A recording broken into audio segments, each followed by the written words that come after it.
Radioscopie.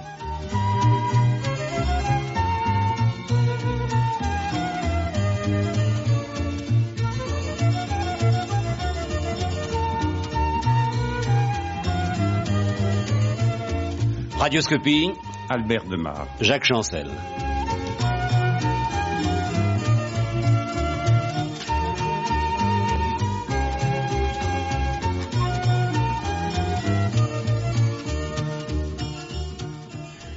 Je disais, hier, parlant de vous, Albert Demar est l'un des derniers pèlerins attendris du monde rural. Mais je dois ajouter que vous êtes bien plus encore, vous êtes, cela me semble en tout cas, le témoin, vous êtes le rassembleur d'un temps révolu, et pourtant ce temps révolu, il est si proche de nous. Peut-être une trentaine d'années. Depuis 25 ans, je crois, vous vous échinez à réunir tout ce qui pourrait être à jamais perdu, et que de choses nous avons perdu, hélas. Alors vous avez réuni l'échoppe du cordonnier, l'atelier du tanneur, l'atelier de la repasseuse, la boutique du barbier, la grange. Vous retenez en fait le temps pour les mondes à venir, et je me demande comment vous avez eu cette idée de retenir tellement de choses, et je suis assez surpris. Qui êtes-vous et qui étiez-vous pour faire tant de choses? Eh bien, d'abord, j'étais placé très jeune. Je suis issu d'une famille pauvre. De quel endroit? De Champlit, en Haute-Saône. Mon père était bourrelier, il était surtout piessard, il faisait les cordes de collier. Oui. Et en hiver, il allait charrier au bois. Puis ma mère allait laver les lessives, faire les ménages. Donc on était pauvres. Et j'ai été placé à 10 ans. On était placé le jour de la purification de la Sainte Vierge, le 2 février. Et on allait jusqu'à la fête de Saint-Martin. Et chaque année, on changeait presque de patron, parce que au moment de la louée, il y avait des gens qui donnaient un peu plus. Alors ma foi, on allait où on avait. J'ai commencé que j'avais 15 francs par mois. Après, j'ai eu 20 francs, 25 francs. Alors on gardait donc les bêtes, et puis lorsqu'on les ramenait à l'écurie, après manger, on allait aider dans les champs, arracher de l'herbe dans les betteraves, devant les piocheurs dans les vignes, relever à la moisson, voyez. Et en changeant de maison, chaque année, je remarquais l'évolution. J'avais vu encore les derniers faucheurs à la faux. J'avais vu la petite faucheuse sur laquelle on adaptait un appareil pour faire les javelles. Bien beau jour, je l'ai vu disparaître. C'était la javeleuse avec des grands bras. Et puis, quelques années plus tard, peut-être 10 ans plus tard, j'ai vu la moissonneuse. Je voyais aussi l'évolution au milieu rural. Il y avait des gens qui passaient, on vendait le vieux mobilier pour avoir des tables, des étrangers qui venaient, des tables, et puis après on a eu des tables tubulaires, des sièges tubulaires. Enfin, tout le milieu rural changeait. Moi, ça m'inquiétait. C'était tout de même un patrimoine qui allait disparaître peu à peu. La façon de travailler d'abord, puis la vie dans la famille. Alors, j'ai eu l'idée, lorsque j'avais 16 ou 17 ans... C'était en quelle année? Ma foi, à 17 ans, c'était vers 1927, 28. Et alors, j'ai eu l'idée de sauver, de créer un musée. Alors, j'en avais fait part à un monsieur qui avait été professeur à Champlit. Un homme de science, à mes yeux, c'était un homme de science, bien sûr, et il l'était. Alors il m'a dit non, tu te fais des idées, c'est un scientifique qui doit monter un musée comme ça, un homme qui a fait des études. Conservateur. Faut être conservateur, il m'a dit, faut être diplômé. Alors ma foi, j'ai laissé courir. J'ai dit, c'est pas la peine. Vous aviez fait quelles études? Moi, je n'allais à l'école qu'en hiver. Oui, parce qu'on quittait au mois de février, je n'allais plus à l'école. Alors j'allais à l'école en hiver, et puis j'ai été sacristain aussi, pendant 54 ans. Alors on avait des braves curés, Ah là là. Oui, et on a eu un vieux curé qui m'a appris la grammaire, les rudiments de la grammaire. Voyez, et il me disait, tu vois Albert, c'est comme ça qu'il faut comprendre les choses, c'est comme ça qu'on doit l'écrire. Il m'avait appris un peu mes conjugaisons, tout ça. Il vous a fait lire aussi. Il m'a fait lire, oui. Et puis il me donnait après des revues à lire. Il me disait, ça t'instruira. Et il m'a dit, pour te rappeler, il faudrait que tu puisses écrire, noter. J'ai suivi son conseil, et c'est pourquoi j'ai un grand cahier chez nous où j'ai tout noté ce que je faisais. Je me rappelle comme ça. Vous vous rappelez vos premières lectures? Ah oui, c'était la vie des saints, puis la vie de la Sainte Vierge. Et il m'est arrivé un drôle de tour. Monsieur le curé m'avait prêté ça. Puis une fois, je gardais les bêtes, Et puis, à un certain moment, j'ai cessé la lecture, il faisait chaud, j'avais été les retourner parce qu'elle était vers des dommages. Alors, je n'ai plus fait attention à mes livres. Puis il y a une vache qui est revenue sur ses pas, puis qui m'a mangé mes livres. Quand j'ai revu dans la musette, il ne restait plus que des morceaux de papier. Elle avait mangé ça. Vous savez que les vaches aiment bien manger des choses comme ça. Hein. Oui. J'étais un peu confus, mais enfin, monsieur le curé m'a bien excusé. Oui, oui. Mais vous aviez toutes les armes pour devenir prêtre. Oui. Oui. Je l'ai désiré un moment. Mais enfin, voyez, j'ai eu la chance d'avoir un fils, et il est prêtre. Pour moi, ça a été ma grande joie, parce que... Oui, et puis il a fait des études que je n'ai pas faites. Monseigneur l'archevêque de Besançon lui avait demandé de poursuivre à la faculté. Alors il a eu sa licence d'histoire, un diplôme de maîtrise. Il prépare une thèse maintenant. Alors voyez, un père moins qu'autodidacte à côté de lui. Alors on travaille ensemble, et puis, ma foi, tout ce qu'on a fait, enfin, on l'a fait à trois, avec mon épouse aussi, qui m'a bien aidé, hein, voyez. Oui. Mais Abel Demare, vous regrettez aujourd'hui de ne pas avoir fait de longues études? Non. Vous étiez sur le terrain et vous avez appris plus encore. Beaucoup plus. J'ai appris vers les simples. J'ai appris vers l'artisan, vers tous ces paysans qui m'ont transmis la culture populaire. C'est celle que je recherchais. Je ne recherchais pas autre chose. Hein. Oui. Et aujourd'hui, vous êtes tout à fait comblé, puisque vous avez réussi à rassembler tout ce que vous regardiez il y a une 50aine d'années. C'est-à-dire que vous avez sauvé. Oui, j'ai réalisé le rêve de ma vie. Hein. Et ce rêve tout le monde ne le réalise pas, hein. Mais moi je veux dire que je l'ai réalisé. Et j'ai eu, enfin, vous voyez, lorsque je me suis marié, on avait 2 baies, 2 vaches pour nous aider à vivre, hein. On était des petits ouvriers. Hein. Et puis, entre-temps, j'ai attrapé une maladie très grave, la fièvre de Malte. J'ai été 3 ans arrêté. C'est une maladie très grave qu'on ne soignait pas comme aujourd'hui, hein. Ça m'a porté à la méditation. J'ai eu 18 mois de convalescence. J'ai beaucoup lu, j'ai beaucoup médité. Et puis, on avait dû vendre une vache même pour payer les frais de docteur, tout ça. On n'était pas riches. Hein. Et alors, quand j'étais mieux, on m'avait proposé la place d'agent de ville à Champly. Et ma femme me dit, il faut l'accepter. C'est elle qui m'a poussé. Agent de ville. Agent de ville. C'était un agent de ville spécial. C'était les dernières créations de la Révolution. On avait des districts à la Révolution. Et il y avait une police spéciale. Il y avait 2 agents de ville pour un district. Et j'ai été le dernier survivant en Haute-Saône de ces agents de ville créés à la Révolution. Ça m'a fait remettre les pieds dans le château de Champlit. Champlit, ça se trouve où?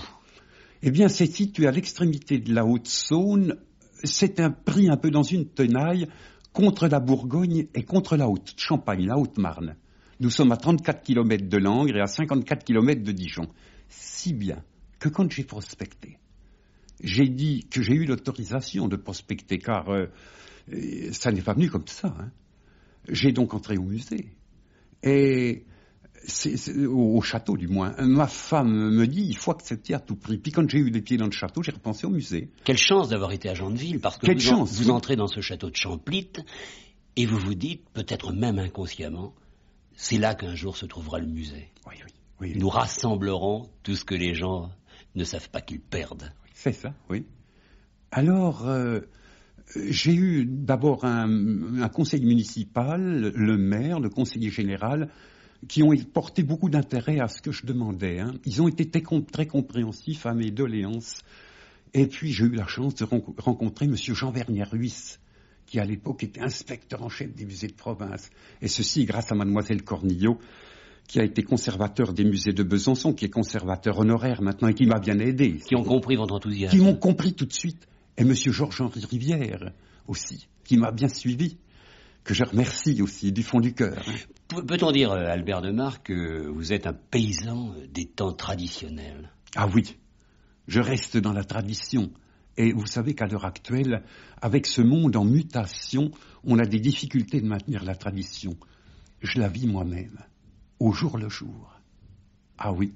Vous croyez, comme on y croyait, aux magiques, aux légendes, aux fées, c'est-à-dire à la vérité? Bien sûr, parce que j'ai rencontré tous ces gens-là au cours de mes tournées. J'ai rencontré les gens qui avaient la magie maléfique et la magie bénéfique. Et chose extraordinaire, j'avais remarqué que sur les terres calcaires, la magie était disparue beaucoup plus tôt que sur les terres granitiques.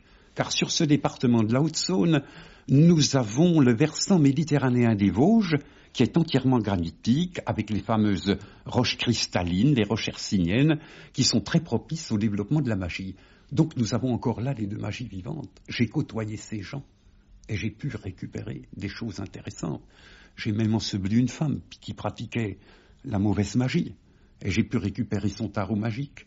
Ses livres, le grand et le petit Albert détaché du grand, les secrets de la poule noire, du dragon rouge, avec les secrets de la reine Cléopâtre pour se rendre invisible et combien d'autres choses. Ces marottes d'incantation. Voyez, j'ai tout ça au musée. Albert de Mar, quelles sont vos lectures aujourd'hui? Mes lectures, elles restent surtout du côté historique. J'aime beaucoup l'histoire. J'aime beaucoup aussi tous ces travaux sur les provinces de France. Et toutes les fois que je peux m'en procurer un, eh bien je les lis attentivement. Et puis je suis les émissions de la radio et de la télévision.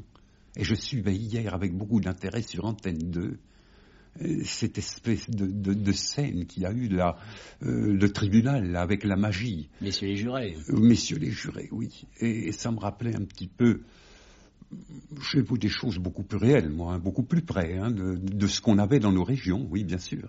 Alors êtes-vous de ce temps? Êtes-vous de cette époque? Êtes-vous de ce XXe siècle finissant? Oui, je reste très attaché parce que, vous comprenez, moi j'ai vu toute la grande tradition. Je l'ai vu disparaître et ça m'a serré le cœur. Alors je reste attaché à cette tradition tout en ayant les pieds sur terre. Il faut vivre avec son temps. Je vis avec le XXe siècle. Mais mon cœur est souvent vers la tradition. Cette tradition qu'on a si blackboulée, excusez-moi l'expression, toutes ces dernières années. Oui. Vous trouvez qu'on a beaucoup assassiné? Oui, moi j'ai regretté qu'on ait fait disparaître de nombreuses traditions, sur le plan profane, sur le plan religieux aussi. C'était la richesse. Mais quelle chance, Albert de Mar, quelle chance d'avoir pu rassembler tous ces objets, d'avoir pu sauver tout cela. C'est quand même la réussite d'une vie. Vous pouviez imaginer cela il y a une 50aine d'années? Non, pas du tout. Pas du tout. Et quand j'ai commencé, j'ai pris une phrase de l'évangile de Saint Jean, un verset, dans la relation de la multiplication des pains, où il est dit « Colligite fragmenta ne pereant », recueillez toutes les parcelles afin que rien ne soit perdu. Et j'en ai toujours été animé. J'essayais de recueillir toutes ces parcelles de la tradition, de la culture populaire, de la vie de nos campagnes, pour les rassembler, pour qu'elles puissent servir aux générations présentes, mais aussi aux générations futures. Les gens les recherchent aujourd'hui. On a besoin de retrouver ces racines. Et je suis étonné, et j'en suis heureux, combien de jeunes viennent me trouver. C'est la question que j'allais vous poser. Je suis persuadé qu'on a envie d'aller vous voir, de parler avec vous, de vous écouter. Souvent. Oui. Et quelles sont les questions qu'ils posent, ces jeunes? Eh bien, les jeunes, d'abord, les jeunes sont toujours attachés à la tradition, à me poser des questions. Comment se passaient les traditions? Comment se passaient, par exemple, les feux, les fameux feux de Saint-Jean, qui n'étaient pas les feux scouts, Nous avions toute une tradition pour le feu, avec la bénédiction des braises, avec les processions, avec les herbes magiques et tout ce qui s'ensuit. Alors ces jeunes sont avides de retrouver tout ça, que je leur explique. Et puis aussi, il y a tout le côté mystérieux. Ils viennent souvent me trouver pour ces choses-là. Et tous les jours, j'ai quelqu'un qui me téléphone. Et toutes les semaines, j'ai des étudiants. Demain, j'ai une étudiante qui vient de Dijon, de l'école normale, pour me demander des renseignements sur la tradition. Vous avez encore des bêtes? Plus maintenant, malheureusement. Oui, il n'y a pas très longtemps. Mais ça me manque. Et j'aime bien aller ma femme est de Percelgrand, un tout petit village qui est à côté. Mon beau-frère est cultivateur. Alors j'aime bien aller, là, le dimanche soir, on va discuter vers eux, quand ils traient les vaches. On s'assoit sur une botte de luzerne dans l'écurie, une botte de paille, puis on discute ensemble. Oui, pour moi, c'est un peu de ma vie, tout ça, vous comprenez? Je ne peux pas être coupé de cette vie paysanne. Je la vis tous les jours. J'essaie de m'en imprégner. Et jusqu'à ma mort, je ne pourrai pas me dissocier, par exemple, de ma tâche de conservateur et de ma vie de paysan. Elles sont liées ensemble. C'est pas possible. Mais c'est une belle course à travers une vraie passion, car vous étiez paysan, vous êtes resté paysan. Ah oui. Ensuite, sacristain. Oui, j'ai été sacristain, oui, pendant 54 ans. Ensuite, Suisse. à Genneville. À Genneville. Et aujourd'hui, on peut dire que vous êtes conservateur du musée de Champlit. Conservateur du musée de Champlit. C'est-à-dire, dans ce château de Champlit, où vous étiez à Genneville, vous avez pu installer vraiment un musée. Alors, qu'y a-t-il dans ce musée? Là, j'ai un livre près de moi, et je veux dire que je ne connaissais pas l'éditeur. Oui, oui. Joël Guénaud. Ah, c'est un livre admirable, Un homme et son terroir. Car les photos, j'ai l'impression d'être dans la grange, d'être dans les intérieurs, oui, c'est un d'être dans le lit, le lit à 2 places, le fameux lit à 2 places. Oui. Alors, c'était les fameux lits qu'on avait chez nous, hein, et on ne les retrouvait que dans notre terroir. Oui. C'était des lits étroits. Et une fois, nous avions un de ces messieurs de la préfecture de Vesoul, un préfet de la Haute-Saône, qui était très surpris de voir des lits aussi étroits. Je dis, monsieur le préfet, quand il y avait un gros, il devait se noyer dans le petit. Ça s'appelait faire la chaise. Ah oui, faire la chaise, quelle drôle d'expression. Il me dit, allons, monsieur Demar, vous croyez que... Je dis, écoutez, monsieur le préfet, si vous voulez, mon fils prépare son diplôme de maîtrise, il le fait sur la vie rurale en Haute-Saône. Non, j'ai un peu d'état sur lui, hein, il est pétri de la tradition aussi, lui. Alors, si vous voulez, on fera nos enquêtes uniquement dans notre terroir. Lui, il la fera, pour ce qui le concerne, dans ce terroir de Champlit. Et puis moi, j'interrogerai les paysans. Et surtout les femmes. Et ce même hiver, j'ai interrogé 72 vieillards, hommes et femmes. Et toutes les fois que je posais la question, j'avais le même son de cloche. Quand il y avait un gros, le petit faisait la chaise. Il se noyait dans le gros. Mais, je dis, c'était drôle quand même. Et puis la femme me dit, c'est pas comme aujourd'hui, pour un pet de travers, on fait lit à part. Mais de notre temps, il fallait une infirmité très grave pour séparer l'un ou l'autre des conjoints. C'était le lit conjugal. Oui, le prêtre, en bénissant l'union, avait rappelé que de 2, on ne devait faire plus qu'un. Un partout, même dans la couche, quoi qu'on soit gros. Oui. Et puis les femmes, je disais, mais en été, qu'elle me dit, mais quelle femme qu'on aurait trouvée au lit à 7 heures du matin. Fallait se lever à 3 heures du matin. Donner à manger aux hommes, leur porter à manger quand il fauchait, harnacher les gosses pour aller à l'école. Elle dit on avait des familles nombreuses, puis il fallait que les gosses soient propres. Ils étaient en sabots, mais les sabots étaient cirés, puis les habits raccommodés. On mettait des pièces, qu'elle me dit, mais c'était propre. Et puis après, il fallait faire le manger. On avait nos vieux parents. On ne mettait pas les vieillards dans les hospices comme aujourd'hui. On avait le respect des parents. Aujourd'hui, on se débarrasse, allez, à la maison de retraite, on est libre, on peut aller se balader le dimanche. C'était pas le cas, moi, j'ai vu tout ça quand j'étais placé avec les vieux parents qui étaient là, les mères qui avaient des familles nombreuses, les femmes qui devaient cuire au four encore, toutes les semaines, hein. Voyez quel travail. Alors, vous parlez des vieux. Il faut quand même se rappeler qu'il y avait aussi l'hospice, et l'hospice était la continuité de la tradition du paysan.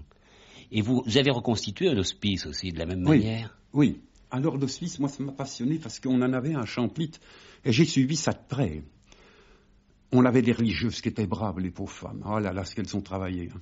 Quel exemple. Oui. Et alors, j'ai vu les pauvres arriver. C'était surtout ceux qui n'avaient plus de famille. Hein. Et puis, les pauvres venaient là aussi. Et même les enfants qui avaient perdu leurs parents. On en mettait aussi à l'hospice de Champlit. Hein. Ah oui. Et ça me faisait beaucoup de peine quand je voyais tous ces pauvres. Ils étaient dans la grande salle commune. Mais ils étaient bien soignés. Hein. Ah oui, puis toujours bien propres. Pendant que, tant qu'on pouvait garder ses parents, on les gardait. On suivait les principes des commandements. Oui, tes pères et mères honorera afin de vivre longuement. On les mettait à exécution. On avait honneur de garder ses parents. Albert Demar, c'est cet amour qui vous a donné toute cette culture. Que vous en savez des choses? Oui, et puis j'en découvre encore aujourd'hui, hein.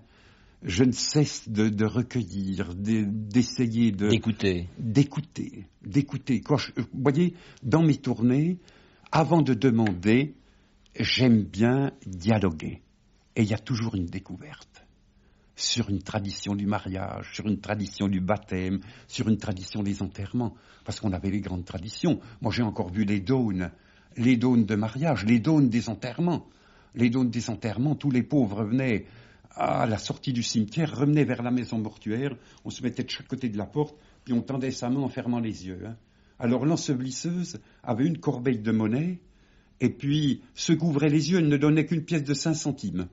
Ceux qui fermaient les yeux, ce qui lui plaisait, hein, elle donnait 50 centimes, 1 franc des fois. C'était quelque chose quand on avait une pièce d'argent. Hein. Alors moi j'ai vu 12-15 pauvres de chaque côté de la porte. Hein. Ah oui. Et puis on portait le pain et le vin aux enterrements. On portait le pain derrière le cercueil pour les offrandes et le vin qui était déposé vers l'autel à l'église, le symbole eucharistique. J'ai vu tout ça, vous comprenez. J'ai été pétri de cette tradition parce que je l'ai vécu, j'ai communié dans cette tradition. Albert Demar, je disais tout à l'heure que vous aviez réussi à rassembler vraiment tout ce qui aurait pu se perdre, par exemple les shops du cordonnier, l'atelier du tanneur, l'atelier de la repasseuse, la boutique du barbier. Bien évidemment, tout cela s'est perdu. On trouve très peu d'objets aujourd'hui. Vous avez commencé, c'est vrai, il y a 50 ans. À ce moment-là, lorsqu'on avait un peu de goût, les choses étaient plus faciles. Oui. Mais comment peut-on trouver aujourd'hui ? J'espère que, quelque part, enfin, nous le savons d'ailleurs, oui. On sait conserver les choses, car les gens sont mieux avertis. Mais c'est fou ce qu'on a pu laisser partir. Et ça ressemble à un crime, car si l'on se prive d'un objet, on se prive dans le même temps d'un peu de culture. Absolument. Alors, voyez, à un certain moment, on les a détruits inconsciemment. Moi, j'ai vu vider des greniers et aller brûler ça sur les décharges publiques. J'ai moi-même crocheté dans les tas d'ordures pour retrouver des pièces qui sont dans le musée. Voyez, je pense que on a détruit inconsciemment à un certain moment. Malgré tout, on avait des familles qui aimaient conserver de génération en génération. Et de temps en temps, j'ai tombé sur des familles comme celle-ci. Et vous venez de le rappeler très justement, nous en avons encore aujourd'hui. Et de temps à autre, à ma grande joie, je trouve des gens qui me disent « Ah, monsieur Demar, on a quelque chose pour vous, on l'a détourné. » Et dernièrement, il y a un monsieur qui m'écrivait avant-hier, il me dit « J'ai une image de protection de Sainte-Agathe. Je vous la réserve pour vous. Vous passerez. » Vous voyez, c'est tout de même intéressant. Même encore en 1978, je continue à retrouver. Mais malgré tout, s'il fallait vraiment monter un musée comme celui-ci, je pense qu'à l'heure actuelle, je me trouverais dans l'impossibilité de récupérer autant d'objets. On vous visite beaucoup, donc vous recevez beaucoup de... Oui, ça ne cesse que d'augmenter. J'ai commencé avec 750 visiteurs et puis j'en suis à 25 000 aujourd'hui. Les gens savent qui vous êtes? Ou ils vous prennent pour le conservateur du musée? Un monsieur important... Pas toujours. Qui a fait de longues études. Oui. Mais enfin, ils finissent par me connaître quand même. J'ai une dame qui m'a écrit l'autre jour, elle me dit « Ah, monsieur, vous avez écrit avec votre fils un livre sur les loups. Je vous avais vu, je vous avais pris pour un valet, vous étiez en tablier bleu et en espèce de sabbat dans le musée. Je m'excuse, je ne croyais pas que vous étiez le conservateur. » Ah, je dis « Madame, c'est la tenue que j'affectionne le plus. Vous me trouverez souvent comme ça au musée. Hein. Je ne me mets en toilette que le dimanche. » Lorsque on regarde toutes ces pièces que vous avez su reconstituer, on apprend à mieux connaître le passé, à bien savoir comment les gens vivaient, et d'une certaine manière, on apprend mieux à savoir. On apprend plutôt comment on vit nous-mêmes. Bien sûr. Alors, voyez, je n'avais pas fait d'études, moi. Et lorsque j'ai eu cette fièvre de maths, j'avais déjà récupéré, car j'ai commencé de récupérer donc en 49, j'avais récupéré des vieux inventaires après décès. Oui. Et je m'étais aperçu qu'un inventaire après décès, c'était un véritable canevas pour reconstituer une salle, surtout quand il y avait des mineurs. L'inventaire était fait avec une minutie extraordinaire. Alors j'en ai récupéré 14 et je me suis inspiré pour reconstituer certaines salles directement de mon inventaire. Puis alors, j'étais toujours à l'affût dans le domaine artisanal de retrouver un atelier complet. Alors pour moi c'était une joie. Quand j'ai pu retrouver mon atelier de sabotier. Vous l'avez retrouvé? Ah oui, bien sûr. Complet? Oui. Et puis, j'ai les sabots de mariage. Les filles portaient les sabots du mariage. Et le garçon portait également les sabots. Ils étaient pointus pour le garçon et à carré pour la fille. Pour la fille, ils étaient peints et non pas noircis et décordés de feuilles de chêne et de gland qui étaient un symbole de prospérité, de fidélité, de fécondité et de longévité. Je pense qu'on savait ce que ça voulait dire et qu'on ne mélangeait pas trop souvent les cartes. En tous les cas, c'était le garçon d'honneur qui bridait. Et j'ai pu retrouver des vieillards qui avaient encore bridé. Et il y en a un qui m'avait dit, il est mort il y a déjà longtemps, il était né en 1859. Il m'a dit, j'ai bridé 2 fois dans ma vie. Puis il dit, bon sang, la 2e fois, c'était après les avants de Noël. On ne voyait pas bien clair, on était dans une chambre basse. Chez nous, ça s'appelle le poêle, la 2e chambre basse. Il y avait qu'une petite fenêtre à 4 carreaux, on n'y voyait rien, qu'il dit. On a demandé à la fille qu'elle retrousse un peu plus haut, on avait vu ses genoux. Chose extraordinaire pour les garçons d'avoir aperçu les genoux de la jeune fille à l'époque, voyez. Oui. Et alors je me suis renseigné, puis un vieux docteur m'a dit oui, on portait la jarretière au bas du genou et non pas au-dessus du genou. C'est pourquoi, oui. Vous pensez, Albert Demar, qu'on pourrait reconstituer une ferme, mais complète, Oui. avec son environnement, avec toutes les pièces que l'on voit dans votre livre, c'est-à-dire la salle commune, la chambre grenier du valet, mais total. On pourrait le faire car ce serait une construction, car bien évidemment, dans votre château de Champlit, vous avez votre musée, mais c'est déjà un conservatoire. Un conservatoire. Absolument. Alors que on pourrait refaire vivre de la manière la plus normale, car il y a eu un moment où on s'est désintéressé de tout cela. Oui. Et aujourd'hui, on comprend qu'il faut véritablement réunir tous ces objets qui ne sont pas des antiquités. Et même, je me pose la question, je vous le disais tout à l'heure, je me demande si les objets que nous employons aujourd'hui, que l'on jette, ne seront pas dans 30, 50 ans des antiquités. Ah oui, je commence à en sauver, moi. Des objets, l'objet banal d'aujourd'hui. Absolument, tout à fait banal. J'en ai dans les greniers. Oui. Voyez-vous, vous venez de me rappeler quelque chose qui est intéressant là. Reconstituer d'une ferme. Pour moi, le musée, je viens de vous le dire, ce n'est que le conservatoire. Et moi, j'ai eu toujours l'idée de reconstituer ce qu'était une petite ferme. Et dans nos pays, on n'a pas des fermes, surtout dans la montagne, c'est assez pauvre. Hein. Et je voulais la reconstituer là parce que c'était le territoire, le terroir plutôt, le plus traditionnel de notre département. Et puis depuis le musée de Champlit, on traverse toute la Haute-Saône, on peut la voir dans sa diversité, avec ses collines, avec ses vallons. Avec son histoire. Avec son histoire aussi, bien sûr. Et j'ai demandé au département de la Haute-Saône si on ne pourrait pas m'acheter une petite ferme dans la montagne. Et ces messieurs, monsieur le préfet a bien voulu, c'était monsieur Jean Cérès à l'époque. Alors il est arrivé à convaincre ces messieurs du conseil général. Vous l'avez cette ferme? Oui. Ah, mais c'est alors, bien. On l'a fait restaurer tout doucement. Et puis figurez-vous que j'ai demandé qu'on m'achète un peu de terrain autour. Alors ça s'est fait ces années dernières, on a pu racheter un peu de terrain. Moi j'ai voulu la faire vivante, comme vous l'avez appelé justement. Et là on a relabouré 3 petits coins, j'ai planté les pommes de terre, les choux de la montagne, les haricots de la montagne, j'ai ressemé du sarrasin, j'ai ressemé du millet, on a fait les foins. Et la ferme est vivante, j'ai l'écurie avec les liens pour les vaches, j'ai fait la litière avec la fougère, les vaches n'ont plus qu'à entrer. Et j'ai reconstitué la maison avec un inventaire de 1812, avec le même mobilier, qui n'a plus rien à voir avec ce qu'il y a au musée de Champlit. C'est beaucoup plus pauvre, beaucoup plus simple. Bravo. Et j'évoque là aussi les métiers de la forêt. Vous savez que le département... L'agriculture et les métiers de la forêt. Hein. Les métiers le département de la Haute-Saône se trouve dans la 2e région forestière de France. C'est la Franche-Comté. La première, c'est les Landes. Et dans cette Franche-Comté, c'est surtout le département de la Haute-Saône qui est le plus boisé. J'avais ça à cœur parce que je descends. Mes ancêtres, c'était des pauvres pellonniers qui fabriquaient des écuelles dans la forêt. Des pelles à four, des battes-à-linge, vous voyez. Et puis du côté de ma grand-mère, c'était des charbonniers. Alors, moi, j'avais à cœur d'évoquer les souvenirs des métiers de la forêt. J'ai vu monsieur l'inspecteur des eaux et forêts de Franche-Comté, qui s'est renseigné ici à Paris. Nous avons pu avoir des subventions. Et dans un coin de terrain, il y a un bois au-dessus, on a pu reconstituer la maison la loge du bûcheron, la loge du pellonnier, la loge du charbonnier, le métier du sieur de long, le travail du leveur d'écorce pour les tanneries, vous voyez. Si bien qu'il y a tous les métiers, avec le chemin de schlitage. Si bien que là encore, nous évoquons tous les métiers de la forêt à côté de l'agriculture, car ces gens qui travaillaient dans la forêt étaient à la fois paysans et bûcherons, surtout dans nos montagnes.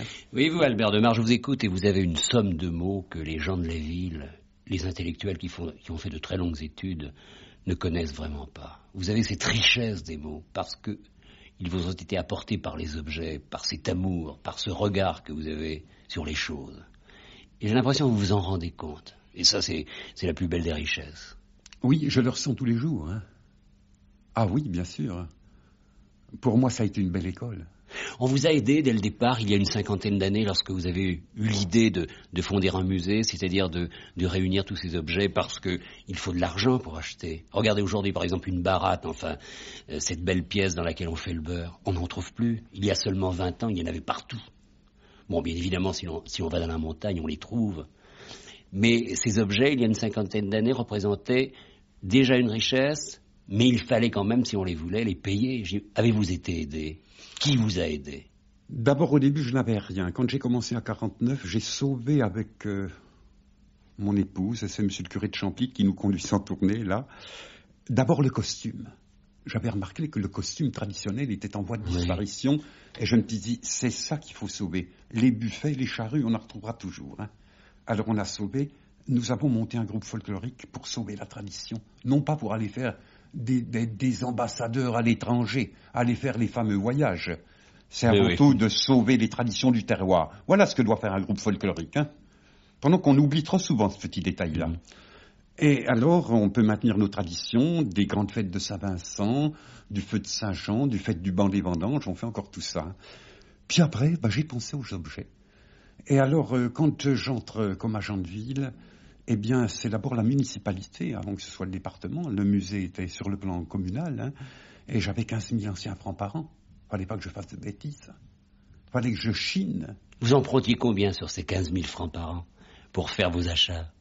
Eh bien, je m'organisais pour avoir 5 ou 6 000 francs pour la fin de l'année, au cas où je trouverais une armoire ou un meuble important. Hein. Oui.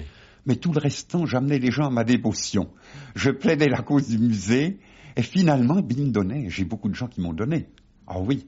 Puis alors, je récupérais ça avec les moyens du bord. Hein. J'ai d'abord récupéré ça avec une petite charrette à 2 roues, je traînais. Puis après, ce sont des jeunes du pays qui ont venu avec une camionnette. Puis toutes mes tournées, je les ai faites à pied pendant 17 ans. Hein. Et de temps en temps, je me faisais arrêter par les gendarmes qui me demandaient mes papiers. Bon, les types avec la grande pèlerine puis les gros souliers, ils disaient, qu'est-ce que c'est que ce citoyen-là qui fait le porte-à-porte? Alors, 2 fois la même journée, vos papiers. Alors, bon, après, il me laissait aller, bien sûr. Hein. Mais j'ai dit à monsieur le préfet, il faut me faire un papier, hein, que je puisse présenter aux gendarmes quand... Puis enfin, finalement, d'année en année, j'ai été connu dans tout le département de la Haute-Saône, dans toutes les régions où j'ai droit de prospection. Car lorsque j'ai monté le musée, j'ai voulu qu'il emprunte l'ancien pagus, non pas les limites départementales qui sont des limites artificielles. Nous sommes pour Champlit. Champlit faisait partie d'un pagus qui s'appelait le pagus à Thoiry-Insis et qui était limité par la Saône, par une rivière qui s'appelle la Tille, la Vingeanne, le Salon et le Vanon. Donc j'ai prospecté au milieu de ces cours d'eau et je devais pénétrer en Côte d'Or, donc en Bourgogne, pénétrer en Haute-Marne, dans tout ce qui est le versant rhodanien, pour ramener ça à Champlit. Champlit, combien d'habitants? 1500. Oui. Vous avez donné un musée à un gros village, un gros bourg de 1500 habitants. Un gros bourg. Et vous voyez, puis depuis ce musée, on aperçoit la campagne. Hein. La campagne, je montrais aux gens qui sont au musée, là où j'ai gardé les bêtes, vous voyez, depuis le musée, les champs où on a travaillé. Ce n'est pas trop changé, ça n'a pas été mutilé par le remembrement. Alors Albert de Mar, vous avez amassé un trésor, et ce trésor, vous ne l'avez pas gardé pour vous. De temps en temps, vous ne vous dites pas, j'aimerais bien avoir ces choses pour moi? Non. Non. Non. Ah non, j'aurais pas voulu les garder pour moi. Non, parce que on a des collectionneurs qui sont égoïstes, qui se complaisent au milieu des collections. J'en rencontre le long de mes routes. Et qui les cachent même parfois. Et qui les cachent dans parfois, des coffres forts. Ou qui les montrent d'une façon vaniteuse en disant, voyez ce que j'ai, regardez donc ma belle collection d'assiettes, regardez donc mon beau vaisselier. Mais ça c'est pour eux, c'est à eux. Tandis que moi je dis, il faut que ça profite à la collectivité, aux pauvres comme aux riches, aux jeunes comme aux anciens. Tout le monde vient là, aux ouvriers. Les ouvriers qui viennent en vacances, j'ai eu des cars qui sont venus de Rouen, j'ai eu des cars de chez Renault. Tous ces gens-là viennent voir le musée, ça profite à tout le monde. Et ils retrouvent leurs racines, et je leur dis toujours, ce que rappelait si bien Madame de Sévigné, si on se donnait la peine de faire sa généalogie, on retrouverait toujours qu'on a eu un ancêtre laboureur. Hein. Oui, toujours. Donc là au milieu, on s'y retrouve. Hein. Avez-vous été aidé par les antiquaires? Oui, ils ont été très chics avec moi. Oui, ah oui. Quelquefois, ils me disaient, monsieur de Mar, tiens, on a vu une pièce qui pourrait vous intéresser. Hein. Il faudrait faire vite, car elle risque d'être embarquée. Hein. Eh bien, si, ils ont été très chics, pour tous ceux de la région. Hein. Alors, il y a, bien sûr, dans ce livre, car vous avez écrit, vous êtes content quand même, c'est un beau chemin. D'abord, vous avez réussi votre vie, puisque vous avez votre musée, et vous l'avez offert, ce musée. Ensuite, vous vous êtes élevé socialement, ce que vous souhaitiez, parce qu'il fallait réussir quand même ce que vous vouliez offrir. Oui. Et ensuite, parce que vous avez fait la cueillette des mots, il y a un livre maintenant à votre portée, et ce livre, c'est le vôtre. Oui. Alors il y a tout dans ce livre. Ben, je pense, il y a l'essentiel. Hein. Moi, j'ai beaucoup noté. Hein. Vous voyez, je note. Hein. Je ne suis pas très bon en français. Hein. Vous écrivez comment? J'écris pas très bien, hein, puis pas trop vite. Hein. Alors, je note ça, j'ai des carnets, et puis mon fils reprend pour mettre tout ça en ordre. Hein. Alors, on a fait une classification. On écrit ensemble, du reste. Hein. Oui. On a écrit l'artisanat en Franche-Comté, les loups dans nos régions, oui. Et alors, on se complète, on est un trio. Ma femme est de bons conseils, nous a bien aidés pour monter le musée. Le fils me conseille aussi pour tout ce qui est littéraire, quoi, pour écrire, oui. Il faut un petit-fils maintenant. S'il vous plaît. Il faut un petit-fils maintenant, pour suivre la tradition. Oui, malheureusement, oui. J'aurais bien voulu. C'est trop tard. Hein. Il est prêtre. Mon fils est prêtre. Je crois que pour moi, c'est une grande joie. Hein. C'est certainement la plus grande joie de ma vie, de voir mon fils prêtre. Hein. Ah oui. Et puis, il reste bien dans notre esprit. Il a bien travaillé. Il a continué des études et ça lui a servi, puis à moi aussi. Ça veut dire quoi? Il est bien resté dans notre esprit. Vous voulez dire par là qu'il est traditionnaliste, oui. intégriste? Il n'est pas intégriste, non. Non. Mais il aime beaucoup la tradition. Hein. Oui. Hein, vous voyez, il me dit, tu vois, papa, tiens, il faut que je t'emmène dimanche à la cathédrale de Besançon. Il y a monseigneur l'archevêque de Strasbourg qui vient. Il y aura la grand-messe avec l'introïte, avec les traits, avec les versets, avec le credo en latin, tout ça, ça va te faire plaisir. J'étais heureux et c'était très beau. La cathédrale était archi-comble. Non, il ne s'agit de pas être intégriste. Moi, il faut être de son temps. Mais je ne suis pas pour tout saper. Hein. On avait un patrimoine dans l'Église, on doit le conserver. Vous avez conservé les chants aussi? Oui, bien sûr. Ah, vous savez encore chanter? Plus guère les chants, non, mais j'ai chanté longtemps à l'église, j'ai chanté, oui, les vieux cantiques, les vieux chants traditionnels, oui. Et vous n'êtes plus sacristain? Ben, depuis que j'étais malade et puis depuis 74. Et puis on ne peut pas être sacristain et conservateur. Ben, j'aimais bien. Ça vous manque? Bien. Ça me manque, je faisais le Suisse aux grandes fêtes aussi. Hein. J'ai toujours rempli mes fonctions de serviteur de l'église et pour moi, j'ai la grande peine de ne plus pouvoir les assumer. Et j'aimais bien le dimanche distribuer le pain béni. C'est moi qui coupais le pain béni, qui le distribuait.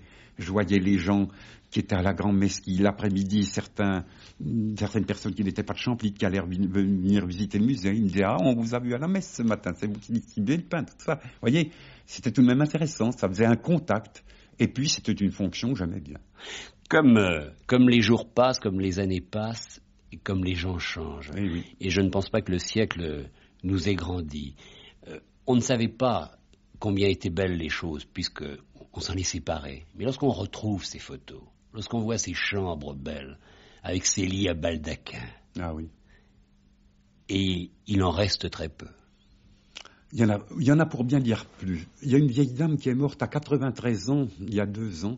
Elle avait encore sa cuisine intacte, avec le lit à baldaquin et les grands rideaux. J'aurais voulu qu'on puisse la photographier, cette salle, parce qu'elle était vraiment encore dans l'esprit de la grande tradition sur le plan ameublement, vous voyez. Mais je reste très attaché. Moi, j'ai une petite maison, j'ai encore un alcôve, et quand dans la maison, je veux encore coucher dans le lit à rideaux, moi.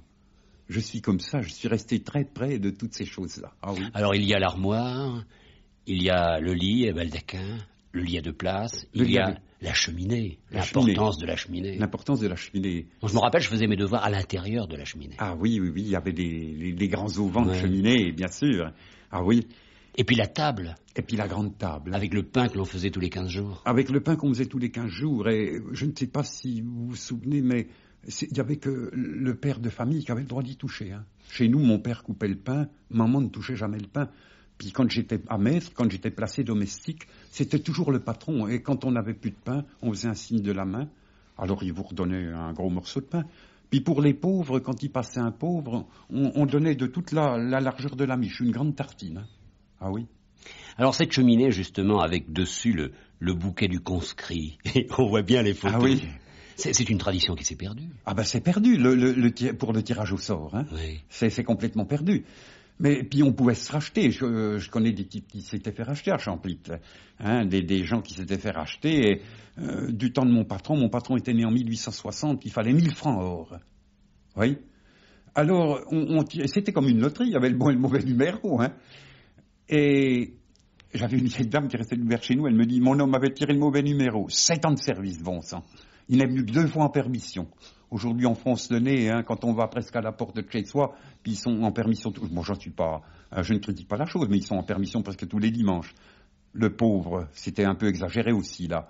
En deux permissions en 7 ans. La première fois, il n'a manqué les correspondances, il a fait que d'embrasser sa femme puis faire sauver. Puis la deuxième fois, il a pu rester 2 jours. Oui. Alors, on avait tout de même un beau numéro là. Hein. Ceux qui faisaient le service, il y avait des gros 10 bleu, blanc, rouge. Hein. Pendant que celui qui tirait le mauvais numéro, il avait les cerises après. C'était la guigne des cerises anglaises. C'est une cerise qui est très appréciée. Alors, on disait, il a eu la guigne, il a eu la cerise.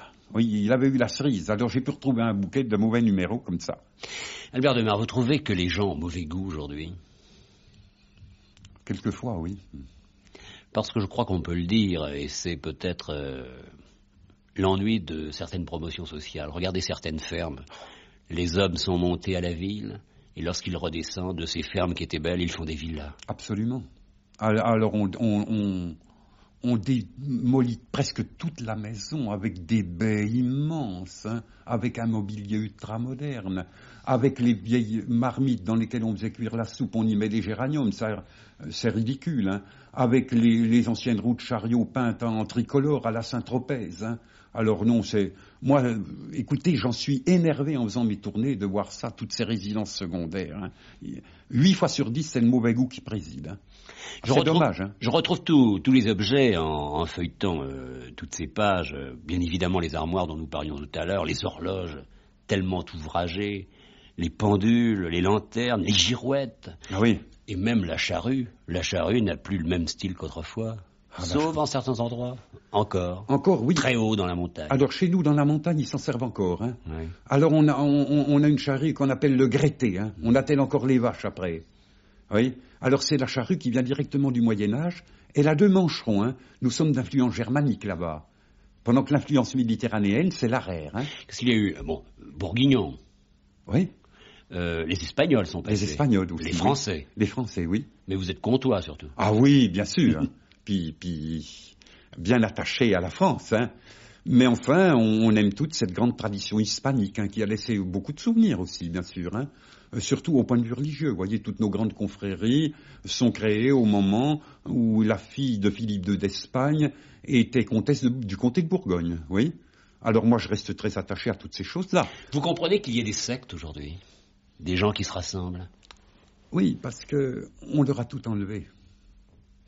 Vous comprenez? Il y a un malaise. Il y a un malaise.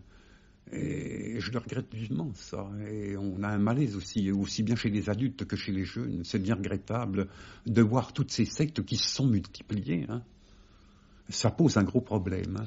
Mais votre foi, elle est aussi forte qu'il y a 50 ans? La même chose. Moi, je n'ai pas changé. Ah oui. Ah oui. Ah oui, toujours le grand respect pour l'Église, pour les prêtres. Et vous défendez les mêmes valeurs? Ah, les mêmes valeurs. Hein. Ah oui. Pour le pape. Ah oui. Ah là là. Ouais. Alors, on doit retrouver chez vous, en quelques endroits, du moins je le souhaite, le maréchal Ferrand. Ah oui, bien sûr. Bien sûr. Alors, parce qu'on en a retrouvé au hasard de nos tournées qui barraient. Ils avaient l'escret. Un maréchal Ferrand, quand il avait fait son tour de France, il n'avait pas besoin d'être compagnon malgré tout. Hein. Il pouvait guérir le carreau chez les enfants. C'est une maladie qui, le ventre devenait très dur. Hein. Alors, on étendait un linge sur l'enclume, on frappait 3 fois le marteau sur l'enclume, on étendait un linge, puis après il faisait les signes, il récitait les prières. Oui, il barrait, puis il soignait aussi les dents. Hein. On en a retrouvé un du côté de Fauconnier, par là, dans Haute-Saône, alors qu'il guérissait le mal de dents. Il faisait des espèces d'impositions, oui. Il y a chez vous des jeux de quilles de neuf? Ah oui, on en a des neufs et puis des anciens. Oui. Et j'ai eu un don royal. On a un collectionneur de quilles en Bourgogne. Quand il a vu que j'ouvrais une salle des réjouissances populaires, il m'a dit, Monsieur Demar, je vous donnerai un modèle de chaque quille utilisée dans la province de Franche-Comté. Si bien que j'ai toute une variété de quilles. On doit vous faire beaucoup de cadeaux. Oui. Mais enfin, faut tout de même... Jamais assez. Oui, j'ai jamais assez. Et puis enfin... Si on m'écrit, je vous transmettrai. Je vous remercie beaucoup. Persuadé, on va vous écouter, on va avoir envie oui. de vous offrir pour votre musée beaucoup d'objets que peut-être vous n'avez pas.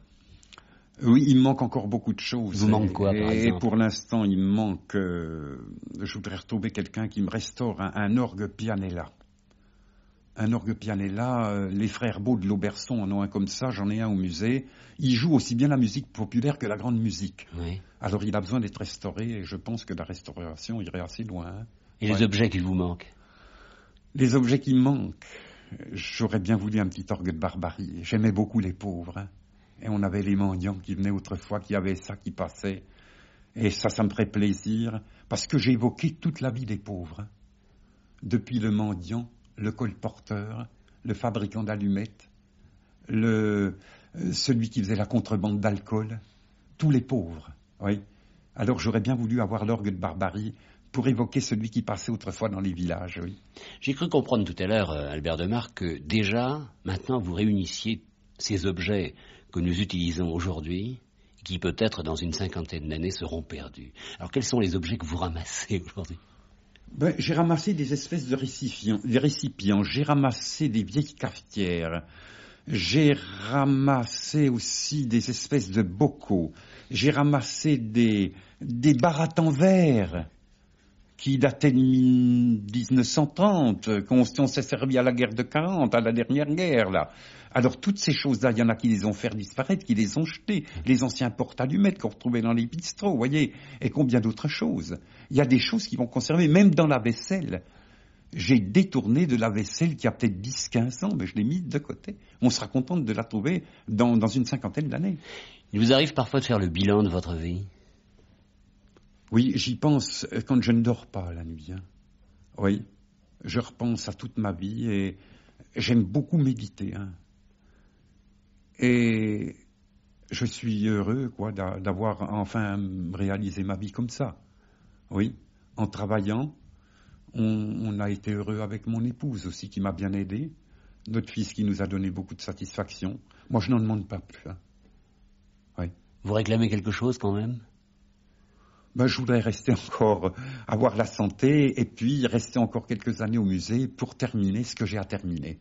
Mais rien n'est jamais fini. Oui, mais j'ai un plan de travail. Alors, j'ai toute la section de la vigne et du vin que je voudrais ouvrir l'année prochaine. Hein. Je suis président de la vieille confrérie des vignerons de Champlit. Hein. Ça me tient à cœur. Depuis 29 ans, je suis président. Alors, je voudrais ouvrir cette section. J'ai récupéré une collection de vieux pressoirs. Oh, très beaux pressoirs. Vous les avez trouvés dans la région? Ah oui, du 17e, du 18e. J'ai le pressoir des évêques de Langres. Hein. Ah oui, des pièces remarquables. Mais vous saviez qu'il existait quelque part? Ah oui, bien sûr. Alors comment vous faites? Vous savez par exemple qu'un objet comme celui-là, qui est un trésor déjà, oui. est à tel endroit. Oui. Vous y allez? Oui. Vous demandez? Oui, j'ai dit à ma femme, on avait déjà la voiture là, parce que j'ai fait le stop pendant 17 ans, oui, puisque les Allemands m'avaient pris mon vélo. Et puis quand j'ai donné le papier rose, on m'a dit, vous n'avez plus le droit ça ne sert à rien.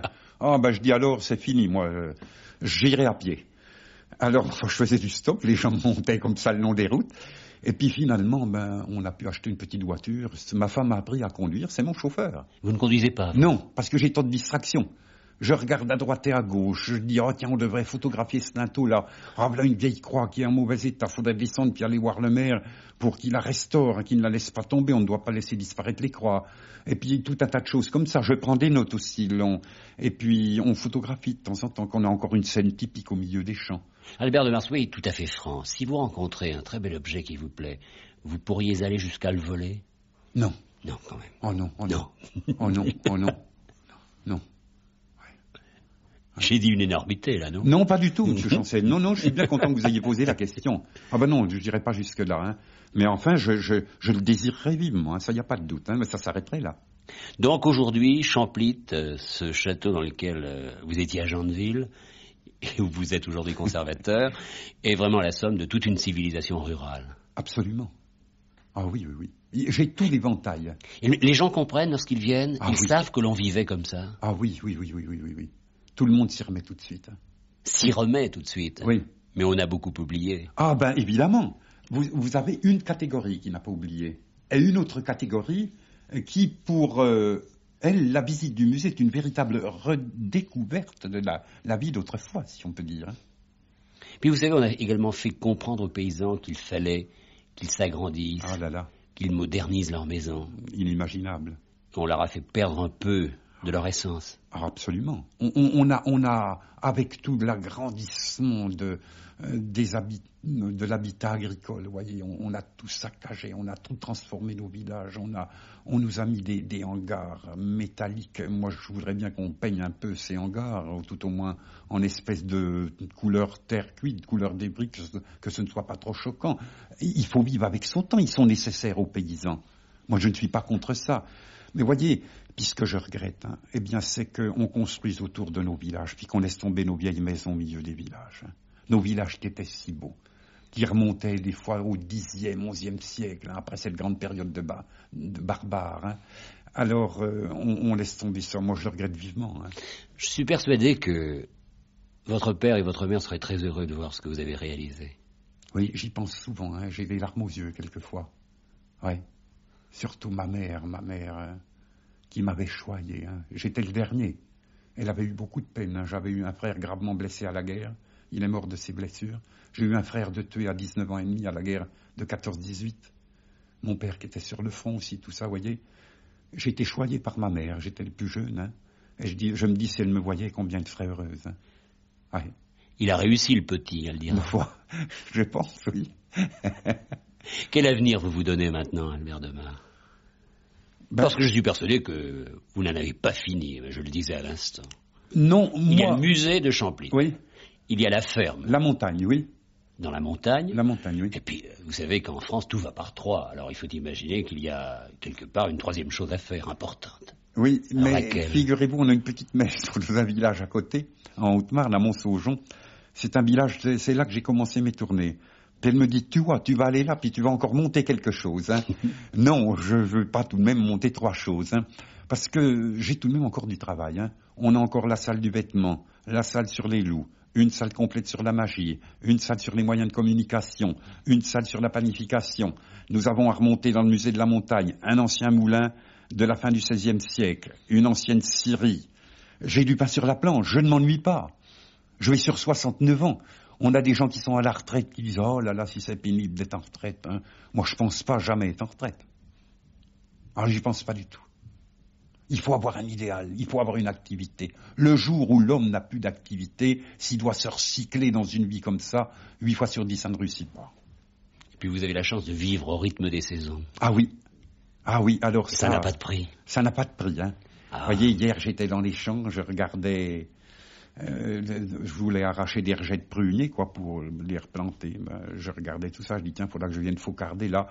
Et puis, je dis après la Saint-Vincent, ma foi, ça va être bientôt le moment de commencer à tailler les vignes.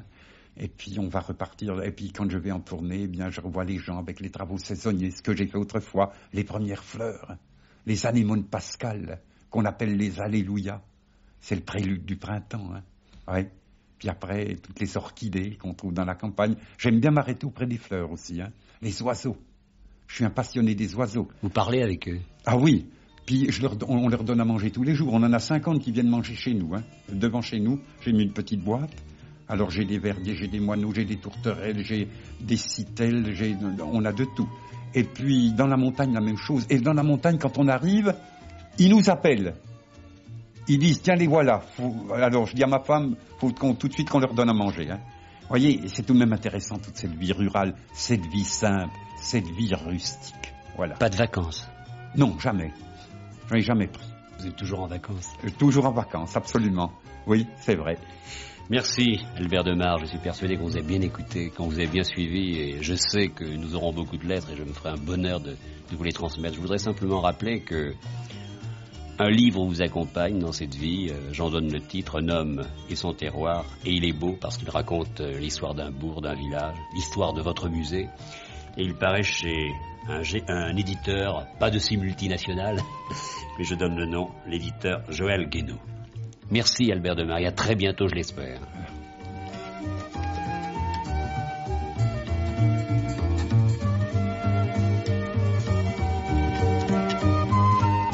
France Inter, bientôt 18h. J'ai accueilli aujourd'hui Albert de Mar. Je suis persuadé que vous avez su l'apprécier. Nos prochains rendez-vous lundi, nous parlerons de l'UNICEF avec Marie Touré, pédiatre. Mardi, Pierre-Yves Trémois de l'Institut, nous parlerons bien évidemment de la peinture. Mercredi, un écrivain, Claude Duneton. Jeudi, Jacqueline Cartier, un sujet qui me va droit au cœur puisque nous allons évoquer le cirque. Et vendredi, une comédienne, Marlène Jobert. À lundi, bonsoir.